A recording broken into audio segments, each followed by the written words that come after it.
আসসালামু আলাইকুম রহমতুল্লাহ বরকাতু। আশা করি সকল জাতি ভাইয়েরা সকল জাতির প্রতি আন্তরিক শুভেচ্ছা এবং ভালোবাসা। আশা করি সকলে ভালো আছেন। তো আজকে আপনাদের মাঝে দেখাচ্ছি আমি যেটিকে আমরা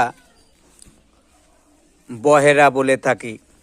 এটি হলো সেই বহেরা, যে বহেরা আয়ুর্বেদিক গ্রন্থে এবং হাদিসে উল্লিখিত।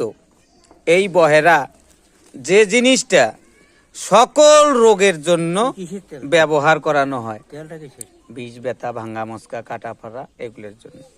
তো তাদের জন্য আমি একটি কথা বলে রাখি, এই বহেরা যাদের বাড়িতে গাছ আছে প্রতিদিন একটা করে ফল চুষবেন, ধুয়ে পরিষ্কার করে একটু করে চাবা দিবেন আর একটু করে চুষবেন।